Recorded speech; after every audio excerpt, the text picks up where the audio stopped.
Hello friends, hope आप सब अच्छे होंगे। आपका एक बार फिर से स्वागत है आपके अपने यूट्यूब चैनल ईटेक्स एल्पेन पर। और मैं आपका दोस्त और होस्ट मोहित गुप्ता। आज इस वीडियो में हम डिस्कस करेंगे कि इनकम टैक्स रिटर्न फॉर्म 04 जो प्रिजम्पटिव टैक्सेशन के लिए यूज़ होता है उसको हम किस तरीके से फ़ाइल कर सकते हैं। दूसरा, वो किस किस केस में एप्लीकेबल है। और तीसरा, ऑनलाइन उस फॉर्म में particularly financial year 2019-20 means assessment year 2020-21 के लिए क्या क्या चेंजेस हैं, क्या क्या उसमें कॉलम है और हमें किस किस बात का ध्यान रखना है। तो उसकी ऑनलाइन यूटिलिटी ITR 04 की ऑनलाइन यूटिलिटी डाउनलोड करने के लिए सबसे पहले आप इनकम टैक्स इंडिया e-filing.gov.in की वेबसाइट पर जाइए। इस जैसा कि आप स्क्रीन पर देख सकते हैं, इसके साथ फिर आप डाउनलोड सेक्शन में जाएंगे तो ITR return preparation form software आपको दिखेगा, उस पर आप क्लिक कीजिए। जब इस पर आप क्लिक करेंगे तो यहाँ पे आपको असेसमेंट ईयर 2020-2021 के लिए फॉर्म्स दिखाई देंगे। जैसा आप देख सकते हैं, assessment year 2020-2021 means financial year 2019-20 के लिए फॉर्म ITR 04 और ITR 01 अभी दिखाई दे रहा है। ITR 01 पर हम पहले अपनी प्रेजेंटेशन बना चुके हैं और आज हम ITR 04 पर डिस्कस करेंगे। तो सबसे पहले एप्लीकेबिलिटी देख लेते हैं। ITR 04 किस किस के ऊपर एप्लीकेबल होता है। ITR 04 के लिए firstly it is applicable on individuals, HUF and firms. Firms means partnership firms other than LLPs। So individual, HUF और फर्म्स, इन तीन लोगों के ऊपर ITR 04 एप्लीकेबल होता है और इन तीनों के अलावा किसी और टैक्स पेयर पर्सनस के ऊपर ITR 04 एप्लीकेबल नहीं होता। और firms, partnership firms excluding LLPs। इसके अलावा they need to be resident in India. अगर नॉन रेजिडेंट है तो ITR 04 आप फाइल नहीं कर सकते, फिर आपको 2 या 3 या 5 देखना पड़ेगा किसके अंदर आप फॉल करते हैं। आपकी टोटल इनकम जो है, total income should be up to 50 lakh rupees. अगर 50 लाख से ऊपर की टोटल इनकम है तो भी आप ITR 04 ऑप्ट नहीं कर सकते, फिर आपको देखना पड़ेगा 2, 3 या 5 में से कौन सा आपके ऊपर एप्लीकेबल बनता है। And having income from business and profession which is computed under section 44AD, 44ADA and 44AE। So ITR 04 file करने के लिए ये मैंडेटरी है कि आपकी PGBP की इनकम हो, means income from business and profession होनी मैंडेटरी है, और वो भी सेक्शन 44AD में या ADA में या 44AE में, इन तीनों में से किसी एक सेक्शन में आपकी PGBP की इनकम होनी मैंडेटरी है।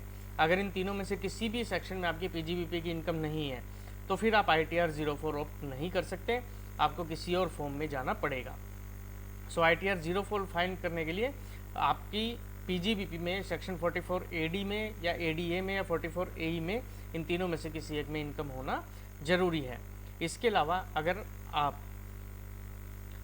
आप किसी कंपनी में डायरेक्टर हैं या किसी अनलिस्टेड इक्विटी कंपनी में इक्विटी शेयर्स की इन्वेस्टमेंट है आपकी, तो उस केस में भी आप ITR 04 ऑप्ट नहीं कर सकते। आपको ITR 03, ITR 05 रिस्पेक्टिव फॉर्म जो भी एप्लीकेबल होता है, इंडिविजुअल, HUF या फर्म देखना पड़ेगा किस केस में है। सो वहाँ पे आपको जाना पड़ेगा, आप ITR 04 ऑप्ट नहीं कर सकते। सो ITR 04 किस केस में ऑप्ट कर सकते हैं? Either you should be an individual, HUF और firm, not LLP, income up to 50 lakh rupees, total income up to 50 lakh rupees, and PGBP की इनकम जो है आपकी वो सेक्शन 44AD, ADA और 44AE, इन तीनों में से किसी एक सेक्शन में टैक्सेबल होनी ज़रूरी है। इसके अलावा आप ना तो किसी कंपनी में डायरेक्टर होने चाहिए और ना ही आपकी पास किसी अनलिस्टेड कंपनी की इक्विटी शेयर होल्डिंग होनी चाहिए। सो अगर ये सारी कंडीशन पूरी होती है तो ITR 04 ऑप्ट कर सकते हैं, अदरवाइज़ आप ITR 04 ऑप्ट नहीं कर सकते, आपको किसी और फॉर्म में जाना पड़ेगा। यहाँ पे आप एक्सेल का और जावा का दोनों में से कोई भी एक यूटिलिटी डाउनलोड कर सकते हैं और फिर उस यूटिलिटी को आप ओपन करके अपनी ITR 04 बना सकते हैं। सो फ्रेंड्स, अभी हमने देखा कि कौन किस किस केसेस में ITR 04 एप्लीकेबल होती है और किस किस केस में एप्लीकेबल नहीं होती। अब हम चलते हैं सीधा फॉर्म ITR 04 के अंदर। ये जैसे ही आप जावा की यूटिलिटी डाउनलोड करते हैं तो ये इस तरीके से ओपन हो जाती है। यहाँ आप देख सकते हैं ये ITR 04 है असेसमेंट ईयर 2020-21 के लिए। सो सबसे पहला जो सेक्शन है वो जनरल सेक्शन है, जनरल इन्फॉर्मेशन का है। उसमें सबसे पहले आती है आपकी पर्सनल इन्फॉर्मेशन। इसमें कोई ज़्यादा चेंज नहीं है, first name, middle name, last name. Then जिसके ऊपर रेड मार्क है वो मैंडेटरी कॉलम है, PAN number, date of birth, then your address, complete address. जैसा कि मैंने पहले भी बताया था कि आपके पैन कार्ड पे जो एड्रेस है, अगर आप वहाँ से शिफ्ट हो चुके हैं तो आप जो जहाँ अभी आज करंटली रहते हैं या फिर जहाँ से आप बिज़नेस ऑपरेट करते हैं, उनमें से कोई भी एड्रेस जो भी कम्युनिकेबल एड्रेस है वो एड्रेस आप यूज़ कर सकते हैं इस पर्टिकुलर फाइनेंशियल ईयर की रिटर्न में। ज़रूरी नहीं है कि आपको पैन कार्ड वाला ही एड्रेस मैंडेटरली इनकम टैक्स की रिटर्न में भी डालना हो। देन आपको अपना आधार कार्ड, आधार नंबर, या आधार नंबर नहीं है तो आधार एनरोलमेंट नंबर डालना है। Then you have to enter your status कि इन तीनों में से आप क्या हैं। देन आपको अपना मोबाइल नंबर डालना, वो आपके लिए मैंडेटरी है, लैंडलाइन नंबर मैंडेटरी नहीं है। One of the email address is also mandatory. Then you have to select कि कौन सी नेचर ऑफ एम्प्लॉयमेंट है। देयर इज़ ए पॉसिबिलिटी कि पीजीवीपी के साथ साथ आपकी सैलरी इनकम भी हो, सो इसीलिए ये वाला ऑप्शन भी है कि आप central government, state government, PSU, pensioner या और प्राइवेट जॉब में लगे हुए हैं। देन इसके बाद ये देखा जाता है कि आपने अपनी इनकम टैक्स की return before due date file करी है या आफ्टर ड्यू डेट फाइल करी है, या फिर आप अपनी रिटर्न रिवाइज कर रहे हैं, तो उसमें से आपको कोई ना कोई एक ऑप्शन यहाँ पे सिलेक्ट करना है। अगर आप किसी नोटिस के अगेंस्ट रिटर्न फाइल कर रहे हैं तो यहाँ पे फिर आपको against that notice response select करना पड़ेगा। अगर आप अपनी इनकम टैक्स की return 7th proviso to section 139(1) file कर रहे हैं तो then you have to select yes here. अगर नहीं फाइल कर रहे तो you have to select no. 7th proviso to section 139(1) क्या कहता है फ्रेंड्स? वो कहता है कि मान लीजिए अगर आपने अपने सभी करंट अकाउंट्स में टोटल मिला के 1 करोड़ से ऊपर का डिपॉजिट किया है तो आपको अपने इनकम टैक्स रिटर्न फाइल करना मैंडेटरी है, डिस्पाइट द फैक्ट आपकी टोटल इनकम पूरे साल में 2.5 लाख रुपए से कम हो। सेकंड, अगर आपने कोई फॉरेन ट्रैवल किया और 2 लाख से ऊपर का खर्चा किया है सो उस केस में भी आपको अपने इनकम टैक्स रिटर्न फाइल करना मैंडेटरी है। और तीसरा, अगर आपने 1 लाख से ऊपर का बिजली का बिल भरा है तो भी आपके लिए इनकम टैक्स की रिटर्न फाइल करना मैंडेटरी है। सो इन तीनों में से अगर कोई भी आपकी कंडीशन फुलफिल होती है, आपको येस करना है और उसके सामने अमाउंट भी डालना है कि आपने कितना अमाउंट उस पर्टिकुलर ऑप्शन में खर्च किया है। देन फ्रेंड्स, अगर ये आपकी रिटर्न रिवाइज रिटर्न या डिफेक्टिव रिटर्न के अगेंस्ट है तो you have to enter the original return receipt number and the original date of filing of the return. और अगर ये किसी नोटिस के अगेंस्ट है तो नोटिस का DIN number, date of notice आपको डालनी है। अगर ये रिटर्न रिप्रेजेंटेटिव कैपेसिटी में फाइल हो रही है तो देन द रिप्रेजेंटेटिव कैपेसिटी में रिप्रेजेंटर की डिटेल्स यहाँ पे डाली जाती हैं। तो फ्रेंड्स, ये हैं सारी की सारी बेसिक डिटेल्स जो आपको पार्ट ए जनरल इन्फॉर्मेशन में डालनी होती है। Now come to part B. Part B talks about gross total income. So ITR 4 के अंदर कौन कौन से components of head of income है? एक तो फ्रेंड्स PGBP में जैसा हमने बताया 44AD, 44AE या 44ADA, इन तीनों में से किसी एक की इनकम होनी चाहिए। सबसे पहली इनकम वो आ गई। दूसरा होती है आपकी सैलरी इनकम। तो सैलरी इनकम के लिए बेस्ट है आप अपना फॉर्म 16 अपने पास रखिए। फॉर्म 16 में से आप सैलरी एज पर 17(1) डाल दीजिए, salary as per 17(2) and salary as per 17(3). ये तीनों आप जैसे डालेंगे ग्रोस सैलरी अपने आप ऑटोमेटिकली कैलकुलेट हो जाएगी। देन आपको अलाउंसेज एंटर करने हैं जो आपके फॉर्म 16 में हैं। फॉर्म 16 में कौन कौन से अलाउंस हो सकते हैं? बड़े सारी लिस्ट ऑफ अलाउंसेज है जो आप यहाँ से ड्रॉप डाउन कर सकते हैं। लीव ट्रैवल अलाउंस है, एम्बेसी में अगर काम करते हैं वो अलाउंस है, परक्विजिट अलाउंस और perquisite paid on allowance such outside India by the government, gratuity हो सकती है, एकोमोडेटेड लीव हो सकती है, पेंशन हो सकती है। Then compensation limit as notified by central government हो सकती है। Then compensation under scheme approved by central government हो सकती है और 1010C भी हो सकती है। तो ये इस तरीके के अलाउंसेज हैं जो आप ऑप्ट कर सकते हैं। देन फ्रेंड्स, इसके नीचे और भी अलाउंसेज है। इस पूरी लिस्ट में से जो भी अलाउंस आपको सूट करता है आप वो वाला अलाउंस, जो अलाउंस आपके ऊपर एप्लीकेबल है वो वाला अलाउंस आप सिलेक्ट कर सकते हैं और अकॉर्डिंगली वो अलाउंस सेलेक्ट करने के बाद आप उसका अमाउंट डाल सकते हैं और फिर उसको सेव कर सकते हैं। फ्रेंड्स, होगा क्या, आपकी जो ग्रॉस टोटल इनकम होगी उसमें से अलाउंस लेस हो जाएंगे और फाइनली आपकी नेट सैलरी इनकम निकल आएगी। जो ये नेट सैलरी इनकम आई है फ्रेंड्स, देन इसमें से आप स्टैंडर्ड डिडक्शन ले सकते हैं, एंटरटेनमेंट अलाउंस ले सकते हैं और प्रोफेशनल टैक्स का डिडक्शन ले सकते हैं। इन सब को लेस करने के बाद जो आपकी फाइनल इनकम आएगी वो आएगी income chargeable under the head salaries. और आपको ये मेक श्योर करना है कि जो शेड्यूल TDS1 में TDS1 है उसके अंदर आपकी इन्फॉर्मेशन डली हुई हो, क्योंकि जो आपका फॉर्म 16 है वो 26CS में डला होगा। 26CS की इन्फॉर्मेशन आपको TDS1 के अंदर डाउनलोड करनी है for the cross reconciliation of salary income. Now comes to house property. मान लीजिए आपकी हाउस प्रॉपर्टी से भी इनकम है या हाउस प्रॉपर्टी का लॉस है, तो देन उस केस में भी आपको ये फिल करना है कॉलम।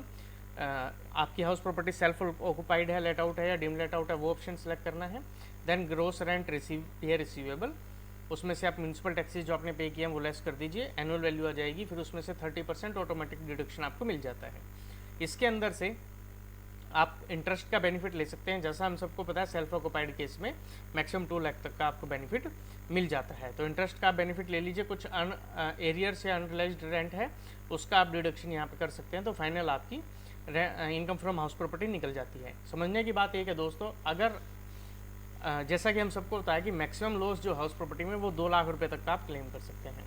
अगर आप आपका लॉस अगर ज़्यादा का है और आप उस लॉस को कैरी फॉरवर्ड करना चाहते हैं, तो उस केस में आप ITR 04 फाइल नहीं कर सकते, आपको ITR 03 या ITR 5, आपको ITR 3 या 5 में से ऑप्शन सेलेक्ट करना पड़ेगा। अदरवाइज आपका लॉस लैप्स हो जाएगा, जो भी बैलेंस लॉस होगा आप उसको कैरी फॉरवर्ड नहीं कर पाएंगे, और कैरी फॉरवर्ड करने के बाद सेट ऑफ भी नहीं कर पाएंगे। सो अगर आपका लॉस 2 लाख से ज़्यादा है और आप कैरी फॉरवर्ड करना चाहते हैं, तो देन उस केस में फ्रेंड्स ITR 04 की जगह आप 3 या 5 में से ऑप्ट कीजिए। इसके बाद आपका लास्ट जो इनकम हेड आप ITR 4 में भर सकते हैं वो है अदर सोर्स का।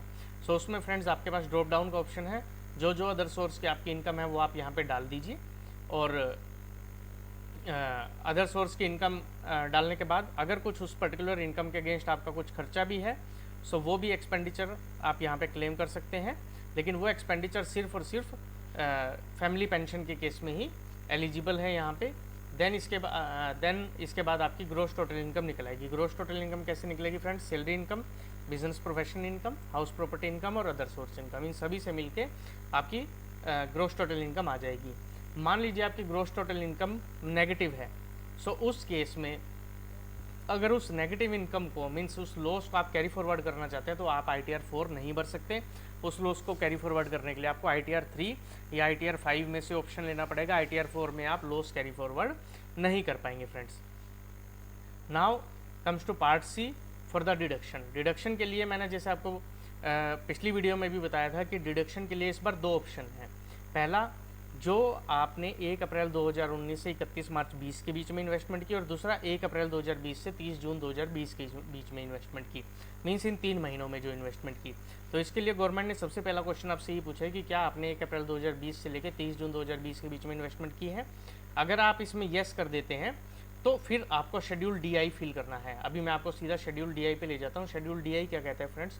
शेड्यूल DI ब्रेकअप देता है आपको डिडक्शन वाइज, सेक्शन वाइज, कि आपने किस सेक्शन में 19-20 में कितना इन्वेस्टमेंट किया है और 3 महीनों में अप्रैल 20 से जून 20 में कितना इन्वेस्टमेंट किया है। तो ये ईयर वाइज ब्रेकअप आपको देना है, और इसका पर्पज़ यही है फ्रेंड्स कि अप्रैल 20 से जून 20 में जो आपकी इन्वेस्टमेंट हुई है उसको आप डुप्लीकेट बेनिफिट ना ले पाएँ, डिपार्टमेंट उसको ट्रैक कर सके। डुप्लीकेट बेनिफिट कैसे फ्रेंड्स? कि आपने उसको फाइनेंशियल ईयर 19-20 में भी क्लेम कर लिया और फाइनेंशियल ईयर 20-21 में भी क्लेम कर लिया, इसीलिए आपको उसका बाइफरकेटेड अमाउंट यहाँ पे देना है ताकि गवर्नमेंट उसको ट्रैक कर सके। सो अगर आपने अपनी इन्वेस्टमेंट अप्रैल 20 से जून 20 के बीच में की है, सो उस केस में फ्रेंड्स आपको ये शेड्यूल DI भरना है और अपना ब्रेकअप देना है कि आपकी इन्वेस्टमेंट कौन से साल में हुई है और कितने कितने अमाउंट की हुई है। सो फ्रेंड्स, डिडक्शन वाले शेड्यूल में और कोई चेंज नहीं है, आपका शेड्यूल एज इट इज़ है। जिस सेक्शन में आपके पास डिडक्शन अवेलेबल है आप उस सेक्शन में डिडक्शन अपनी क्लेम कर सकते हैं। जैसे आपकी सारी डिडक्शन भर जाती है, सो उसके बाद आपकी टैक्सेबल टोटल इनकम कैलकुलेट हो जाती है। टैक्सेबल टोटल इनकम जब आपकी कैलकुलेट हो जाती है तो नीचे ऑटोमेटिकली आपका टैक्स कैलकुलेट फ्रेंड्स हो जाता है, और अगर कोई इंटरेस्ट बनता है तो 234A, B, C में वो इंटरेस्ट भी कैलकुलेट हो जाता है, और कोई अगर आपकी लेट फीस बनती है तो वो भी आपकी यहाँ पे ऑटोमेटिकली कैलकुलेट हो जाती है। इसके बाद फ्रेंड्स एक नया शेड्यूल इस बार ऐड हुआ है, जो ऐड हुआ है शेड्यूल 80D। सो 80D के लिए आपका एक नया शेड्यूल आया है। उसमें सबसे पहला क्वेश्चन ये पूछा गया है, वेदर यू और any of your family member excluding parent is a senior citizen. आपको येस या नो ड्रॉप डाउन में से सिलेक्ट करना है, और फिर उसके बाद आपको अपनी 80D के डिडक्शंस की फिगर भरनी है। सेम एज इट इज़ आपको पेरेंट्स के बारे में भरना है कि whether anyone is senior citizen, और उसके हिसाब से फिर आपको उनकी भी डिडक्शन डिटेल्स यहाँ पे फिल करनी है। तो पहले जो इंडिविजुअल सिंगल अमाउंट जाता था, अब उसका पूरा का पूरा ब्रेकअप अमाउंट सेपरेट शेड्यूल में मांगा गया है। एक शेड्यूल फ्रेंड्स जो पहले से ही चला आ रहा है वो है 80G का। सो 80G में जो आप डिडक्शन लेते हैं वो आपको पता है कि आप कैसे क्लेम करते हैं, तो वो 80G का डिडक्शन आपको यहाँ पे फिल करना है। देन फ्रेंड्स आप आ जाते हैं शेड्यूल बीपी पे। Schedule BP talks about business and profession की income details. So schedule BP में सबसे पहला जो ऑप्शन है वो है computation of presumptive business income under section 4480। So इसके अंदर जब आप अपनी इन्फॉर्मेशन डालते हैं, सबसे पहले आपको ऐड रो करनी है और इसमें से अपना नेम ऑफ द बिज़नेस डालना है, डिस्क्रिप्शन ऑफ द बिज़नेस डालना है और फिर इसमें से बिज़नेस कोड आपको सिलेक्ट करना है ड्रॉप डाउन लिस्ट में से कि किस बिज़नेस कोड में आपका नेचर ऑफ बिज़नेस आपकी फर्म फॉल करती है। सो ये आपको सिलेक्ट करना है फ्रेंड्स यहाँ पे। इसके बाद आपको अपनी टोटल टर्नओवर डालनी है फ्रेंड्स। टोटल टर्नओवर में दो ब्रेकअप होंगे। पहला जो वो टर्नओवर जो आपने बैंकिंग चैनल के थ्रू की है, दूसरा वो टर्नओवर जो आपने बैंकिंग चैनल के थ्रू नहीं की है, मींस थ्रू अकाउंट पे ही चेक और अकाउंट पे ही डीडी और bank electronic clearing system received before specified date, आपको ये अमाउंट वाला अमाउंट डालना है और दूसरा बैलेंस अमाउंट यहाँ आ जाएगा आपका फ्रेंड्स। जो आपकी ए ऑप्शन की टर्नओवर है उसके ऊपर आपको मिनिमम 6% का प्रॉफिट दिखाना है और बी ऑप्शन के टर्नओवर के ऊपर आपको मिनिमम 8% का प्रॉफिट दिखाना है। अगर आप 6% और 8% से कम का प्रॉफिट दिखाना चाहते हैं तो फ्रेंड्स आप ये वाला ऑप्शन, ये वाली रिटर्न ऑप्ट नहीं कर सकते। आपको ITR 3 या ITR 5 में जाना पड़ेगा और अपने अकाउंट्स हो सकता है ऑडिट भी करवाने पड़े। देन फ्रेंड्स आप आ जाइए 44 ADA में। जैसा हमें पता है कि 44 ADA जो इंट्रोड्यूस हुआ था वो प्रोफेशनल्स के लिए हुआ था। तो सबसे पहले तो आपको फ्रेंड्स ऐड रो करके और अपना नेचर ऑफ प्रोफेशन यहाँ पे नेम ऑफ बिजनेस, डिस्क्रिप्शन और फिर नेचर ऑफ प्रोफेशन आपको यहाँ से अपना सिलेक्ट करना पड़ेगा कि किस तरीके के प्रोफेशन में आप काम करते हैं। जब आप अपना नेचर ऑफ प्रोफेशन सिलेक्ट कर लेते हैं फ्रेंड्स, देन उसके बाद नीचे आप अपनी टर्नओवर डालेंगे। प्रोफेशनल के केस में फ्रेंड्स बैंकिंग नॉन बैंकिंग का कोई डिफरेंस नहीं है, आप अपनी टोटल टर्नओवर डालिए और आपको मिनिमम 50% का प्रॉफिट दिखाना मैंडेटरी है। अगर आप 50% का प्रॉफिट नहीं दिखा रहे हैं तो उस केस में आप ये वाला ITR का फॉर्म ऑप्ट नहीं कर सकते। आपको ITR 3 या ITR 5 में से कोई एक फॉर्म ऑप्ट करना पड़ेगा, डिपेंडिंग अपॉन आप इंडिविजुअल है या फर्म है, और आपके लिए इनकम टैक्स में ऑडिट करवाना भी मैंडेटरी हो जाता है। देन फ्रेंड्स तीसरा जो PGBP का ऑप्शन है वो है 44 AE का। 44 AE टॉक्स अबाउट आप कैरेज बिजनेस का। सबसे पहले आप अपना नेचर ऑफ बिजनेस डालिए ऐड रो करके, देन उसके बाद नीचे फ्रेंड्स आप अपनी इनकम डिटेल्स एंटर कीजिए। इनकम डिटेल्स क्या है friends? Presumptive income from goods carriage under section 44 AE। अगर आप अपनी अगर आपके पास 10 से ज़्यादा ट्रक हैं, अगर आपके पास 10 से ज़्यादा ट्रक हैं तो उस केस में आप ये वाला फॉर्म ऑप्ट नहीं कर सकते दोस्तों। और if the profit are lower than the prescribed, अगर आप ये मानते हैं कि आपका प्रॉफिट जो प्रिस्क्राइब्ड है 44 AE में उससे कम है, या फिर आपके पास 10 से ज़्यादा ट्रक हैं, तो उस केस में आप दोस्तों ITR 4 फाइल नहीं कर सकते, आपको ITR 3 या ITR 5 की तरफ जाना पड़ेगा। Then friends, E6 talks about salary and interest paid to the partners. This is to be filled only and only in case of firms. Then E7 talks about presumptive income and then E8 talks about income chargeable under the head PGBP। तो इसमें friends तीनों का total हो जाता है। जब आप ये इन्फॉर्मेशन अपनी डाल देते हैं तो इसके बाद आपको नेक्स्ट कॉलम में जो इन्फॉर्मेशन देनी है वो है अपनी GST टर्नओवर की इन्फॉर्मेशन। अगर आप GST में रजिस्टर्ड हैं तो आपको अपनी GST टर्नओवर की इन्फॉर्मेशन देनी है GST नंबर वाइज। तो सबसे पहले आपको GST नंबर डालना पड़ेगा और एनुअल टर्नओवर जो आपने शो की है वो सारी की सारी यहाँ पे दिखानी पड़ेगी फ्रेंड्स। देन इसके बाद financial particulars of the business आ जाते हैं। यहाँ पे आपको अपनी सारी बैलेंस शीट की आइटमें डालनी है, लेकिन ये सारे के सारे कॉलम मैंडेटरी नहीं है। इनमें जो मैंडेटरी कॉलम है वो है E15 which talks about sundry creditors, E19 which talks about inventories, E20 which talks about sundry debtors and E22 which talks about cash in hand। तो ये चार जो कॉलम है ये आपके लिए मैंडेटरी है, अदरवाइज बाकी आपके लिए ऑप्शनल है। आप अपनी पूरी की पूरी बैलेंस शीट असेट और लायबिलिटी साइड को मैच कर सकते हैं, दैट इज़ ऑप्शनल। बट ये चार के चार कॉलम आपको मैंडेटरीली यहाँ पे फाइल करने हैं, इसमें कोई चेंज नहीं है, जो पिछले साल था सेम एज इट इज़ है।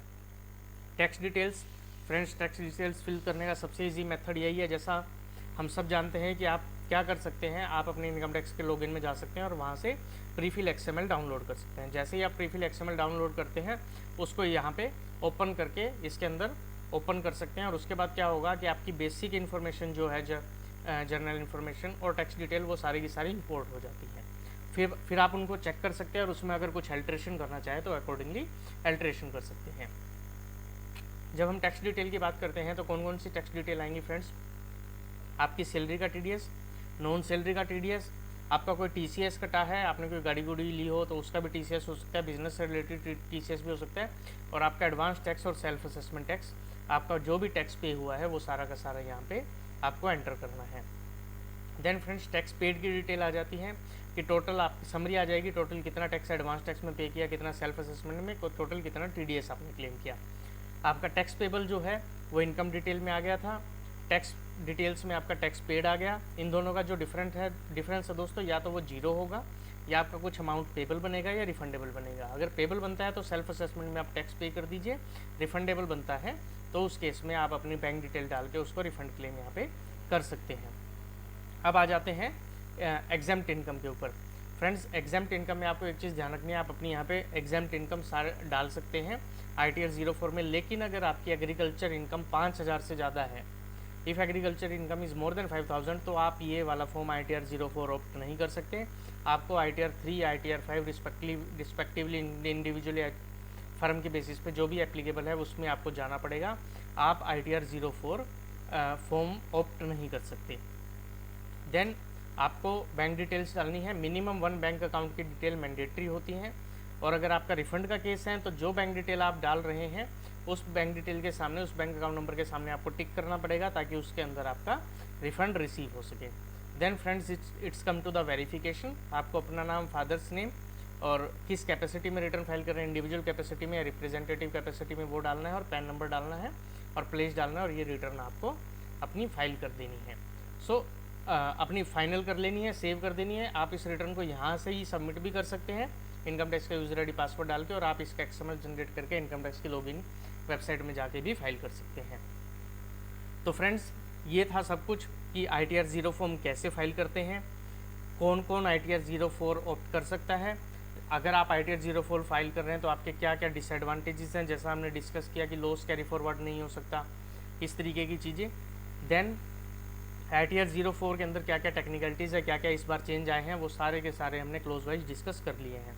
इस बार एक नई चीज़ जो आई है फ्रेंड्स वो ये आई है कि जैसे ही आप अपनी रिटर्न फाइल कर देते हैं सो उसके बाद ये इस तरीके की एक्नॉलेजमेंट आपकी जनरेट होगी। ये ITR V है फ्रेंड्स। हम सबको पता है कि जब आप रिटर्न फाइल करते हैं तो ITR V जनरेट होती है, और फिर आप उसको वेरीफाई करते हैं तो उसके बाद वो एक्नॉलेजमेंट में कन्वर्ट हो जाती है। सो इस बार जब आप अपनी रिटर्न फाइल करेंगे सो इस प्रकार से ITR V आपकी दिखेगी। ITR V में आप देख सकते हैं जो बिफोर वैलिडेशन थ्रू आधार या OTP है, ये कैसे दिख रही है दोस्तों। इसमें आपका नाम, पैन नंबर, फॉर्म नेम आ रहा है, फॉर्म नंबर आ रहा है, फाइलिंग अंडर विच सेक्शन आ रही है, और रिफाइलिंग एक्नॉलेजमेंट आ रही है, और आपके पर्टिकुलर्स आ रहे हैं। लेकिन आप देख सकते हैं इसमें आपके इनकम पर्टिकुलर्स नहीं आ रहे हैं। सो ये जो ITR V फॉर्म है इस बार इसमें चेंज हुआ है, इनकम पर्टिकुलर्स इसमें से गायब कर दिए गए हैं। जब आप इस फॉर्म को वेरीफाई कर देते हैं या तो ऑनलाइन, इलेक्ट्रॉनिकली, या फिर CPC में सेंड करने के बाद, तो ये फॉर्म कुछ इस प्रकार से आपका दिखने वाला है। तो ये एक्नॉलेजमेंट में कन्वर्ट हो जाएगा फ्रेंड्स जैसे ही आप इसको वेरीफाई कर देंगे। असेसमेंट ईयर वाइज इसमें आपका pan, name, address, status, form number, filed under which section और रीफाइलिंग एक्नॉलेजमेंट, और उसके बाद आपकी सारी की सारी इनकम डिटेल्स अपीयर होने लग जाएंगी। सो जैसा पहले होता था एग्जैक्टली फिर ये उसमें कन्वर्ट हो जाएगा। तो ये इस बार एक डिपार्टमेंट ने चेंज किया है कि ITR V में से इनकम पर्टिकुलर्स हटा दिए गए हैं। सो एक तरीके का पहचान है कि आपकी रिटर्न वेरीफाइड है या नॉट वेरीफाइड है। अगर वेरीफाइड है तो सब कुछ दिखेगा, नॉट वेरीफाइड है तो इनकम पर्टिकुलर्स आपके फ्रेंड्स नहीं दिखेंगे। So friends with this we conclude our video. आपकी कोई भी अगर क्वेरी होती है आप कमेंट सेक्शन में डाल सकते हैं, आप हमें ईमेल कर सकते हैं। आपको वीडियो अगर अच्छी लगे प्लीज़ वीडियो को लाइक कीजिए, चैनल को सब्सक्राइब कीजिए, चैनल को शेयर कीजिए ताकि दूसरे लोग भी वीडियो देख के चैनल से बेनिफिट उठा सकें। Thank you friends.